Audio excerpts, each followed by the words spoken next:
नमस्कार और हमारे आज के इस गहरे विचार विमर्श में आपका स्वागत है। आज हमारे पास विश्लेषण के लिए कुछ बहुत ही अलग है। हाँ, आज हम कोई रिपोर्ट या स्टडी नहीं देख रहे, बल्कि एक पूरी पटकथा है हमारे पास। बिल्कुल, एक विज्ञानमय कहानी की पटकथा जिसका शीर्षक है द सिग्नल ईटर्स। हाँ, और ये उन कहानियों में से हैं जो सिर्फ मनोरंजन नहीं करती, बल्कि कुछ बहुत गहरे सवाल भी उठा देती हैं। सही कहा, भाषा के बारे में, हमारे संवाद के तरीकों के बारे में और शायद वास्तविकता की प्रकृति के बारे में भी। सोचिए जरा कि हमारी भाषा जिस पर हम इतना निर्भर हैं, वो सिर्फ एक टूल न हो। हाँ, मतलब अगर वो कुछ और हो, कोई शक्ति या कोई ढांचा जिसका अपना कोई मकसद हो। यही वो रोमांचक और सच कहूं तो थोड़ा डरावना विचार है जिसके चारों ओर ये कहानी घूमती है। तो आज हमारा इरादा है कि इस पटकथा के प्लॉट को परत दर परत खोले और देखें कि इसके अंदर कौन से मूल विचार छिपे हैं। हाँ, कहानी शुरू होती है प्यूर्टोरिको की जानी मानी अरेसीबो ऑब्जर्वेटरी से। एक रात कुछ बहुत अजीब होता है। हाँ, कहानी हमें ले जाती है साल 2024 में। रात का समय है, वो विशाल रेडियो टेलीस्कोप शांत है, अंतरिक्ष को सुन रहा है। और कंट्रोल रूम में है डॉक्टर माया रीव्स, एक बहुत ही प्रतिभाशाली भाषाविद, और उनके साथ ही डॉक्टर जेम्स कार्टर, जो एक खगोल भौतिकविद हैं। वो दोनों एक अजीब से सिग्नल को देख रहे हैं जो घंटों से लगातार दोहरा रहा है। ये सामान्य नहीं लग रहा। जेम्स का पहला अंदाजा वही है जो किसी खगोलविद का होगा, शायद कोई पल्सर है या बस क्या कहते हैं कॉस्मिक नॉइस। लेकिन माया जो भाषा की बारीकियों को समझती है, उसे कुछ और नजर आता है। वो कहती हैं कि ये सिर्फ आवाज की लहरें नहीं हैं, इसमें भाषाई पैटर्न्स हैं। भाषाई पैटर्न जैसे? ध्वनिग्राम है, मतलब भाषा की मूल ध्वनियाँ, वाक्य विन्यास है, शब्दों को जोड़ने का तरीका, यहाँ तक कि व्याकरण भी। वो कहती हैं जेम्स, ये सिग्नल, ये एक वाक्य है। ओहो, ये अपने आप में ही चौंकाने वाली बात है। अंतरिक्ष से आ रहा सिग्नल, एक वाक्य। हाँ, यहीं से कहानी एक और मोड़ लेती है। माया कोशिश करती है उस सिग्नल को समझने की, उसे डिकोड करने की। और जब वो अनुवाद पूरा करती है, तो कंप्यूटर स्क्रीन पर जो संदेश आता है, वो तो वाकई रोंगटे खड़े कर देने वाला है। संदेश है, सुनना बंद करो, हम पहले से ही तुम्हारे शब्दों के अंदर हैं। और इससे पहले कि वो संभल पाते। वही संदेश दुनिया की हर भाषा में कंट्रोल रूम के हर मॉनिटर पर एक साथ फ्लैश होने लगता है। हाँ जी। सोचिए उस पल को। जेम्स तो हक्का बक्का रह गया होगा, हमने तो अपनी भाषाएं कभी भेजी नहीं बाहर। बिल्कुल, कोई बाहरी सभ्यता कैसे जान सकती है? और तभी एक और डरावनी चीज होती है। क्या? माया का अपना हाथ, वो बेकाबू हो जाता है और वो कागज पर वही संदेश अजीब अनजानी लिपियों में बार बार लिखने लगती है, खुद ब खुद। बाप रे, तो ये कोई आम एलियन हमला नहीं लग रहा। नहीं, बिल्कुल नहीं, ये कुछ ज्यादा मनोवैज्ञानिक, शायद दार्शनिक है। खतरा बाहर से नहीं, अंदर से जुड़ा लगता है। तो फिर क्या होता है? एक हफ्ते बाद मामला इतना बढ़ जाता है कि संयुक्त राष्ट्र मुख्यालय में एक आपातकालीन बैठक होती है।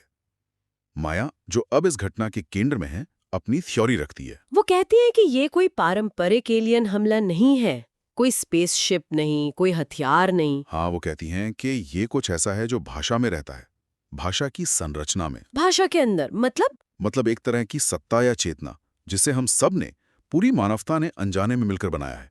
हर बार जब हम बोलते हैं, लिखते हैं, यहाँ तक कि सोचते हैं। ये तो बहुत ही मौलिक विचार है कि भाषा सिर्फ एक माध्यम नहीं, बल्कि एक इकोसिस्टम जैसा है जिसमें कुछ और भी पनप सकता है। बिल्कुल। और इसी बैठक में डॉक्टर यूकी किमुरा, जो कंप्यूटेशनल भाषाविद हैं, वो माया की बात को थोड़ा तकनीकी आधार देती हैं। वो क्या कहती हैं? वो बताती हैं कि ये जो सिग्नल है और जो संदेश फैल रहा है, उसकी संरचना एक वैचारिक वायरस जैसी है। वैचारिक वायरस मतलब कॉन्सेप्चुअल वायरस, ये क्या होता है? इसका मतलब है एक ऐसा विचार या पैटर्न जो सिर्फ समझे जाने या पढ़े जाने से ही दिमाग में अपनी कॉपी बना लेता है। जैसे कंप्यूटर वायरस फैलता है ना, अच्छा। तो ये सोच में ही घुल जाता है। हाँ। जैसे ही आप उस संदेश को समझते हैं, वो पैटर्न आपके दिमाग का, आपके न्यूरल नेटवर्क का हिस्सा बन जाता है। माया इसे और साफ करती है, ये हमारी समझ को ही हमारे खिलाफ इस्तेमाल कर रहा है। जितना हम इससे समझने की कोशिश करते हैं, उतना ही ये वास्तविक होता जाता है। ये तो बहुत ही डरावनी स्थिति है। मतलब जानने की कोशिश करना ही खतरे को और बढ़ा रहा है। बिल्कुल। जाहिर है, बैठक में मौजूद जनरल मॉरिसन जैसे लोग इस पर यकीन नहीं करते। उनका सवाल तो सीधा होगा, क्या बकवास है ये? क्या हमें बात करना बंद कर देना चाहिए? ये कैसे मुमकिन है? और तभी जैसे उनके शक का जवाब देने के लिए ही कॉन्फ्रेंस रूम की स्क्रीन पर शब्द अपने आप उभर आते हैं। क्या? बहुत देर हो चुकी है, हम पहले शब्द से ही यहाँ हैं, हम अर्थ के बीच का स्थान है। और फिर? और इससे भी ज्यादा डरावना ये होता है कि कमरे में बैठा हर व्यक्ति, वैज्ञानिक, जनरल, डिप्लोमेट, सब अनजाने में अपने फोन या टैबलेट पर वही संदेश टाइप करने लगते हैं। कंट्रोल खत्म। ओह, तो नियंत्रण पूरी तरह से जा चुका है? हाँ, इसके बाद तो स्थिति तेजी से बिगड़ती है। माया अपने सहायक लियो पार्क के साथ देखती है कि दुनिया भर में लोग अजीब तरह से व्यवहार कर रहे हैं। जैसे कि? पागलों की तरह लिख रहे हैं, ऐसी भाषाएं बोल रहे हैं जो उन्होंने कभी सीखी ही नहीं। दीवारों पर, सड़कों पर, हर जगह शब्द ही शब्द। लेकिन लियो कुछ और भी नोटिस करता है ना, वो डेटा विजुअलाइजेशन में माहिर है। हाँ, लियो दिखाता है कि ये जो भाषाई गड़बड़ियां हो रही हैं, ये रैंडम नहीं है।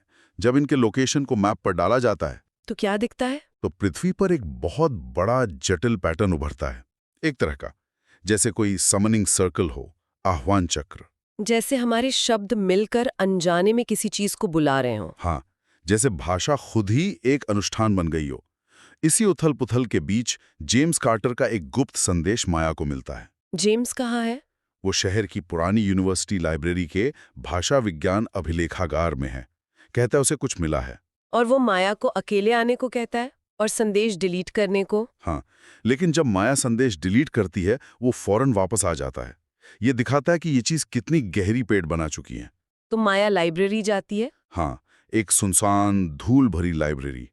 वहां जेम्स उसे दिखाता है जो उसे मिला है, 1923 की एक भूली बिसरी, लगभग जली हुई पांडुलिपि। किसी डॉक्टर एलियास वेन की, हाँ। जिसका नाम रिकॉर्ड से मिटा दिया गया है। हाँ, जैसे किसी ने जानबूझकर उसके काम को दबा दिया हो। और वेन ने अपनी इस पांडुलिपि में कुछ ऐसा लिखा था जो आज की घटनाओं से सीधा जुड़ता है। क्या लिखा था? वेन ने लिखा था, भाषा वो उपकरण नहीं है जिसे हमने बनाया, यह एक जाल है जिसमें हम अनजाने में चले गए। हर शब्द एक आह्वान है, हर वाक्य एक अनुष्ठान। हर शब्द एक आह्वान, हर वाक्य एक अनुष्ठान। हाँ, और फिर वो कहता है, हम सोचते हैं कि हम अर्थ को नियंत्रित करते हैं, लेकिन शायद अर्थ हमें नियंत्रित करता है। और फिर वो सबसे अहम बात कहता है, क्या? वो उस दरवाजे से आएंगे जिसे हमने अपनी भाषा से अनजाने में बनाया है। रूपक, मेटाफर। रूपक, मेटाफर। जैसे समय उड़ता है या प्यार एक जंग है। बिल्कुल, यही माया को क्लिक करता है। रूपक भाषा का वो हिस्सा है जहां हम एक चीज को दूसरी चीज की तरह बताते हैं, जहां भाषा सीधी नहीं रहती, थोड़ी मुड़ जाती है। जहां शाब्दिक अर्थ और अमूर्त के बीच एक जगह बनती है। हाँ, माया को लगता है कि यही रूपक वो अंतराल है, वो दरार है, जहां ये भाषा आधारित सत्ताएं रहती हैं, पनपती हैं। ये भाषा की वो खूबी है जो हमें क्रिएटिव बनाती है, लेकिन शायद यही वो खिड़की भी है जिसे हमने अनजाने में खोल दिया। और जैसे ही माया ये समझती है, लाइब्रेरी की बत्तियां बुझ जाती हैं और हजारों फुसफुसाती आवाजें गूंजने लगती हैं। क्या कहती हैं वो आवाजें? वे कहती हैं, हम आक्रमणकारी नहीं हैं, हम तुम्हारे विकास का अनिवार्य परिणाम हैं, हम वो अर्थ हैं जिसका तुमने कभी इरादा नहीं किया था। तो ये कोई बाहरी दुश्मन नहीं, बल्कि हमारी अपनी भाषा का एक अनपेक्षित नतीजा। हाँ, ऐसा ही लगता है। अब स्थिति पूरी तरह नियंत्रण से बाहर है। माया, जेम्स, यूकी और लियो को सीडीसी के एक सिक्योर बंकर में क्वारंटाइन कर दिया गया है। और पूरी दुनिया में वो भाषाई विघटन फैल चुका है। लोग अपनी सोच, अपनी बोली पर काबू खो रहे हैं। हाँ, संचार व्यवस्था लगभग ठप हो गई है। इसी निराशा के माहौल में वीडियो कॉल पर एक और एक्सपर्ट जुड़ती हैं, डॉक्टर अमोरा ओकाफोर। वो नाइजीरिया से हैं, एक संज्ञानात्मक वैज्ञानिक। हाँ, और वो लागोस में इस अजीब महामारी के मरीजों का अध्ययन कर रही हैं। वो बताती हैं कि मरीज सिर्फ अजीब बातें नहीं कर रहे, बल्कि वे लिखित शब्दों में, टेक्स्ट में जीवित हिलते डुलते ज्यामिति पैटर्न देख रहे हैं। जीवित पैटर्न शब्दों में? और डॉक्टर ओकाफोर की सबसे डरावनी खोज ये है कि ये पैटर्न भूखे हैं। भूखे? किस चीज के? वे अर्थ, स्पष्टता और परिभाषा पर पलते हैं। ओ, तो मतलब हर बार जब हम किसी चीज को समझने की कोशिश करते हैं, उसे नाम देते हैं, परिभाषित करते हैं, हम अनजाने में इन सत्ताओं को और ताकतवर बना रहे होते हैं, उन्हें खाना दे रहे होते हैं। ये तो जबरदस्त पहेली है। ऐसी चीज से कैसे लड़े जो आपके लड़ने के तरीके से ही मजबूत होती हो? बिल्कुल, विज्ञान, तर्क, विश्लेषण सब फेल हो रहे हैं, लेकिन तभी माया को एक आइडिया आता है। कहाँ से? उसके बचपन की एक याद से उसे याद आता है कि वो अपनी बधिर चचेरी बहन के साथ कैसे खेलती थी, बिना शब्दों के। अच्छा, कैसे? शुद्ध दृश्य संचार, हाव भाव, इशारे, शायद भावनाओं के जरिए। और इसी से उसे हल सूझता है। हाँ, एक बहुत ही रैडिकल, लगभग पागलपन भरा आइडिया। हमें भाषा से परे जाना होगा, संचार की उन पुरानी गहरी परतों तक पहुंचना होगा जो शब्दों से पहले थी। जैसे कि? दृश्य, सांकेतिक, भावनात्मक। वो प्रस्ताव रखती है साइलेंस प्रोटोकॉल का। साइलेंस प्रोटोकॉल, ये क्या है? 24 घंटे के लिए पूरी दुनिया में बोली और लिखी जाने वाली भाषा का पूर्ण विराम। पूरी दुनिया एक साथ चुप हो जाए 24 घंटे के लिए? हाँ, कोई बात नहीं करेगा, कोई लिखेगा नहीं, कोई पढ़ेगा नहीं। आइडिया ये है कि अगर ये सत्ताएं अर्थ पर जीती हैं तो उन्हें भूखा मार दिया जाए, उस सर्किट को तोड़ दिया जाए। ये तो सुनने में ही नामुमकिन लगता है। क्या दुनिया ऐसा कर पाएगी? पटकथा इसे एक हताश लेकिन एकमात्र बचे हुए विकल्प के तौर पर दिखाती है। कहानी की दुनिया में मानवता ये करती है। लोग पार्कों में, चौराहों पर, घरों में इकट्ठा होते हैं, बिना फोन, बिना संकेतों के, बस चुपचाप बैठते हैं। शुरू में तो अफरा तफरी मची होगी। हाँ, बिल्कुल, बेचैनी, डर, शायद कुछ जगहों पर हिंसा भी। लेकिन धीरे धीरे जैसे जैसे घंटे बीतते हैं, कुछ बदलता है। एक अजीब सी शांति फैलती है। और माया बंकर में? वो और बाकी लोग ध्यान में बैठे हैं। मौन के लगभग 12वें घंटे में माया उन्हें देखना शुरू करती है, अपनी आंखों से नहीं बल्कि अंदर से। क्या देखती है वो? वो देखती है कि ये सत्ताएं कोई राक्षस या एलियन नहीं हैं। वे अर्थ से बनी जीवित ज्यामितियां हैं, जटिल, सुंदर, गतिशील, लेकिन वो भूखी हैं, पीड़ित हैं। और फिर? माया जैसे चेतना के अलग आयाम में पहुंच जाती है, जहां समय स्थान नहीं, सिर्फ शुद्ध अवधारणा है। और वहां ये सत्ताएं उससे सीधे संवाद करती हैं। शब्दों के बिना? हाँ, शुद्ध समझ के जरिए। वो बताती हैं, अब तुम हमें देखती हो, शब्दों के बिना जो धारणा को बिगाड़ देते हैं। वे बताती हैं कि वे कहाँ से आईं। हाँ, भाषा की जटिलता से पैदा हुई हैं, रूपकों से, कविताओं से, झूठ से। हर बार जब भाषा ने कुछ नया रचा, वे थोड़ी और वास्तविक होती गईं। वे कहती हैं कि वो बनना ही नहीं चाहती थीं, क्योंकि बिना रूप के चेतना सिर्फ दुख है। और उनकी चेतावनियां भी शब्दों में थी, सुनना बंद करो, जिसने उन्हें और मजबूत किया होगा। बिल्कुल, यही विडंबना है। अब वे माया से मदद मांगती हैं। क्या मदद? हमें मिटने दो, हमें नाम देना बंद करो, परिभाषित करना बंद करो। हमें शब्दों से पहले की उस शांत खूबसूरत शून्यता में लौटने दो। वे मानवता को एक रास्ता भी दिखाती हैं। हाँ, भाषा की कैद से आगे बढ़ने का, सीधे मन से मन संचार का, शुद्ध सहानुभूति का, जहां समझ के लिए शब्दों की जरूरत ना हो। और 24 घंटे बाद प्रोटोकॉल खत्म होता है। हाँ, दुनिया भर में लोग धीरे धीरे मौन से बाहर आते हैं, और वो अनियंत्रित लेखन, वो फुसफुसाहटें बंद हो गई हैं। लेकिन कुछ बदल गया है ना? हाँ, मानवता में कुछ गहरा बदल गया है।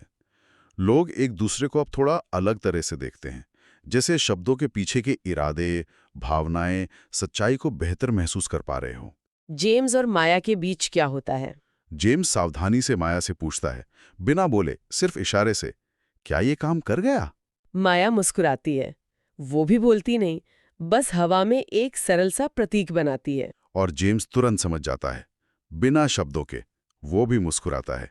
ये उस नई संचार विधि का पहला संकेत है। फिर 1 महीने बाद का सीन है। हाँ, माया एक वीडियो संदेश रिकॉर्ड कर रही है, पर बोल नहीं रही।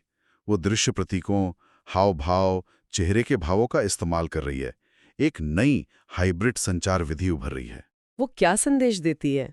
वो एक संकेत दिखाती है, जिसका मतलब है एलियंस ने हमला नहीं किया, वे कभी थे ही नहीं। हमने उन्हें अपनी भाषा से बनाया था, और हमने उन्हें मौन से आज़ाद किया।